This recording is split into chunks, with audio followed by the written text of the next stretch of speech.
Aproveitando que nas últimas semanas eu gravei um vídeo falando sobre disfunção familiar e vício em pornografia, eu decidi escrever um texto no Substack. Eu decidi fazer esse texto no Substack agora virar um vídeo, tá? Então eu vou falar hoje sobre o que o próprio texto, né, o próprio título já sugere, que é o fato de que homens que tiveram uma presença amorosa e constante da mãe têm uma tendência a ser homens mais firmes, mais bem resolvidos, homens que conseguem enfrentar os desafios da vida com mais facilidade, certo? Então o que a gente precisa entender de primeira mão é o seguinte, a gente vai fazer uma análise simbólica, tá? O que a gente precisa entender de começo é o seguinte, tá? Muito se fala o seguinte, cara, a mãe é a lua e o pai é o sol, tá? E isso tem um motivo, tá? Mas eu não vou entrar muito aqui no detalhe do pai, mas da mãe, né? Se você observar, quando a gente nasce, a criança, né? Tudo que ela tem é o quê? O pai e a mãe. Tudo que ela conhece é o pai e a mãe. Tudo que a criança conhece é o pai e a mãe, pô. Ela só tem aqueles dois ali. E a criança, ela tá totalmente passiva perante o mundo. Tudo que ela precisa nos primeiros, sei lá, meses de vida é o seio da mãe. Porque ela não pode pegar uma colher e botar na boca e comer e mastigar, não. Ah, eu vou lá, vou engatinhar, ou vou levantar e tomar banho. Não, ela é passiva pra tudo. A criança, ela tem ela é uma coisa passiva pra tudo, pô. Então, assim, no começo da nossa vida, a gente tem que, de fato, agradecer pelo fato dos nossos pais não terem nos abandonado, né? Então, se muitas pessoas aqui buscam, por exemplo, às vezes conselhos e sei lá, tramas para a vida delas, um conselho muito que eu tenho que falar é o seguinte, por mais que justo, você seja justo, você se sentir injustiçado por alguma coisa na sua família, é também justo que você reflita e fale, cara, bom, pelo menos eles não me abortaram, pelo menos eles não me deixaram na mão, pelo menos assim, eles fizeram tudo o que eles podiam, né? Porque é justamente isso que é a verdade. No começo da nossa vida, a gente está totalmente à mercê de duas pessoas, pô. Né? A gente está à mercê de duas pessoas, né? E essas pessoas então são o sol e a lua para nós, né? Tudo que a gente conhece no começo são o pai e a mãe, ou seja, o sol e a lua. Só que aí acontece alguma coisa. Algumas pessoas acabam se divorciando, algumas famílias acabam se divorciando, né? E o divórcio nada mais é do que rasgar o véu, o manto preto e negro estrelado do céu, que é o universo da criança, né? E decidir que o sol vai para um lado e a lua vai para o outro, né? Ou seja, tudo aquilo que a criança conhece é como se eu tivesse errado, pô. Pô, o sol e a lua tiveram numa conjunção, eles me criaram, o fruto do amor deles sou eu, e parece que agora, depois que eu vim, isso sumiu, isso não existe, isso tá errado. Então, parece que há uma associação de, cara, eu acho que a família então é algo ruim, porque tudo que eu conheci foi só separação, foi só corte, foi só justamente a ausência de um lado para o outro. Porque quando eu buscava estar com meu pai, faltava o carinho da minha mãe. Ou quando eu buscava o carinho da minha mãe, também faltava, sei lá, a presença solar do meu pai. Então faltava alguém ali, né? Então parece que tudo que acontece na nossa vida, de fato é algo totalmente passivo, né? A gente é um bebê, a gente está passivo por nossos pais, certo? E quando um divórcio acontece, então tudo que a gente conhece, que é a nossa família, é como se tivesse sido repartido ao meio. Os dois planetas se separam, os dois planetas decidem simplesmente andar um para um lado e outro para o outro, né? Um vai para lá, o outro vai para cá, né? Então todo o universo, tudo aquilo que a criança conhece é como se fosse uma mentira, é como se fosse um erro, né? No Praxis da Psicologia, tem uma citação bem legal da Secunda e Secunda do São Tomás, que é o seguinte: o filho é naturalmente algo do pai. Inicialmente, não está separado corporalmente dos pais, isto é, quando está dentro do útero, né? Mas depois que ele sai do útero, ou seja, ele está dentro da mãe, né? Mas depois ele sai da mãe e antes de possuir um livre-arbítrio, né? Mais ou menos ali pela idade da razão, ali para uns mais pela adolescência, a gente poderia dizer até, né? Mas antes disso, né? Antes dele possuir de fato um livre-arbítrio, né? Ele já está fora aqui, está aqui na Terra. Ele está o quê? Ele está preso, por assim dizer, ele está contido pelos pais dentro de um útero espiritual, né? O Carl Jung ainda fala que a criança, durante muitos anos, por mais que esteja fora por mais que ela esteja inserida no contexto do mundo, ela ainda é uma parte da atmosfera espiritual dos pais, né? E o que é o útero, né? O útero é como se fosse uma lua, pô. o útero da mãe se preenche quando vem a criança. E a lua, ela se preenche, pô. A gente tem a passagem da lua crescente pra lua cheia, pô. E depois vira a lua minguante, depois e tem isso, tem aquilo lá.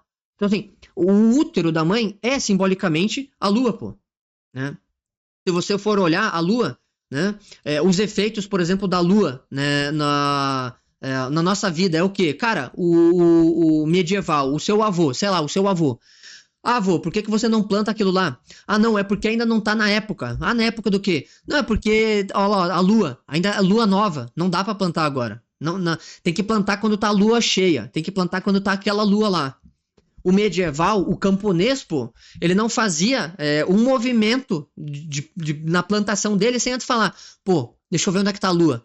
Ah, a estação, tá combinando, beleza, então tá ótimo pra fazer aquilo lá. Ah, não, dá pra fazer aquilo. Né? Todos os movimentos daquelas pessoas eram baseados do quê? No corpo celeste que era a lua, pô. Então, assim, parece que a lua, que é simbolicamente a mãe, tem uma influência muito grande na vida da pessoa. A mãe influencia muito a pessoa. Uma mãe ruim influencia muito uma pessoa e uma mãe muito boa influencia muito uma pessoa. Né? Todas as percepções da lua são visíveis aqui na Terra.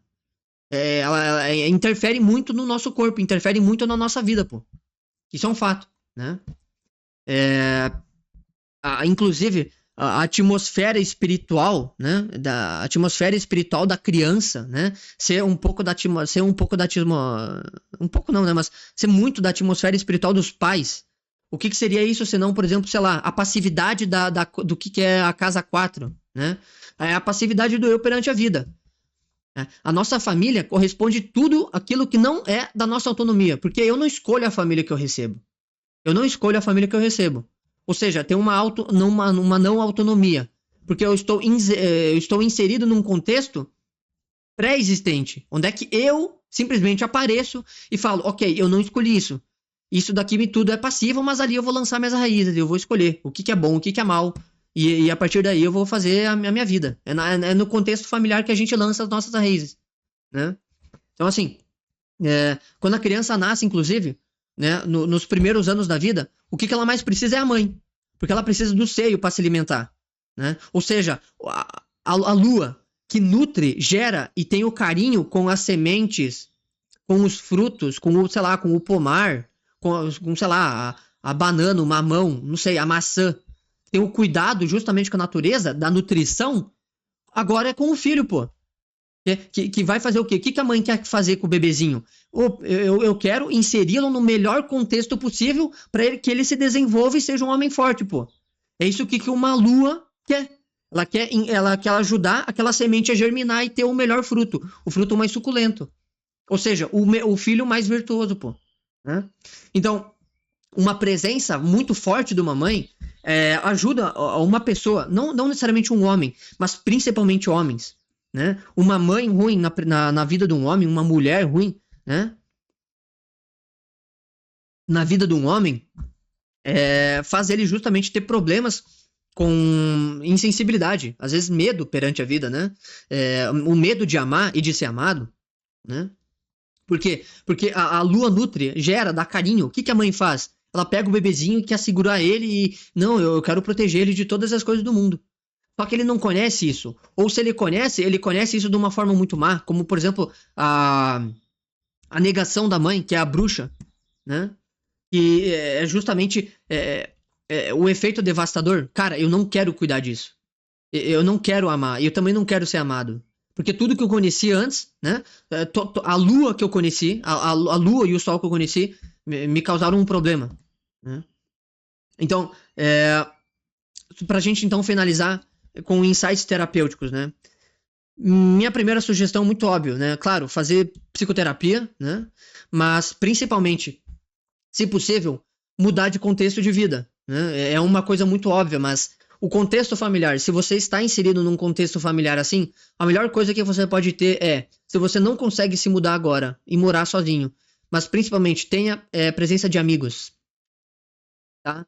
Tenha uma vida ativa, saia de casa, faça coisas que você goste e principalmente tenha vida com os amigos, tá? Você precisa ter contato com pessoas que gostam da sua presença e que te amam e que fazem coisas deleitáveis e gostosas, né? Sei lá, vamos sair pra comer uma pizza, vamos sair pra ir pra aquele teatro, ir pra aquele show, ver aquela orquestra, não sei, alguma coisa assim, né?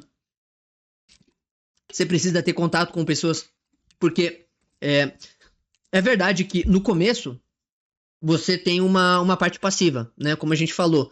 No começo, antes de você ter livre-arbítrio, você tá inserido nessa atmosfera espiritual.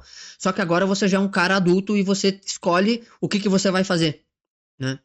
É, o próprio, é, o próprio sofrimento é um teste. Às vezes é meio estranho falar, mas Deus é o dono da minha própria vida. E Deus pode, sei lá, pode tirar as pessoas que eu mais amo na minha vida e, cara, o sofrimento é um teste. O que eu vou fazer com isso que Deus. Não é que Deus faz isso porque me odeia. Mas Deus faz isso porque ele sabe o que é melhor. Eu que sou burro e não consigo ver. Eu só consigo ver a partir do mundo. Deus vê a partir de todo o cosmos. Ele enxerga coisas que eu não vejo. Né?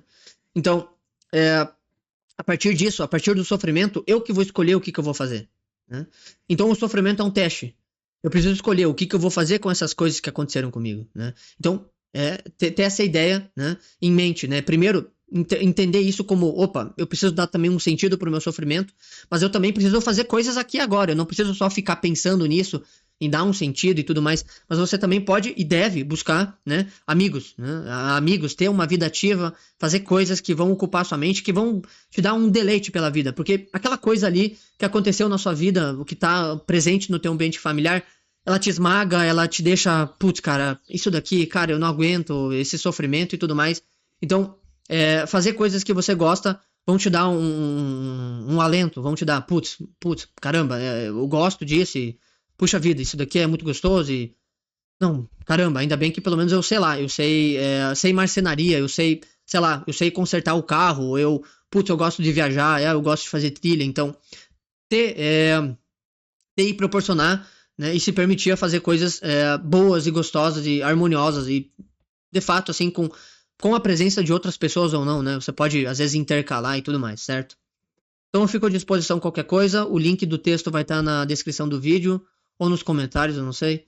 E fico à disposição qualquer coisa. Espero que esse vídeo tenha sido útil. Se eu me expressei mal, vocês me avisem no comentário. Eu fico a dispor para tirar qualquer dúvida. Que Deus abençoe a todos e que a Virgem Maria, né, que é a representação da Lua, né,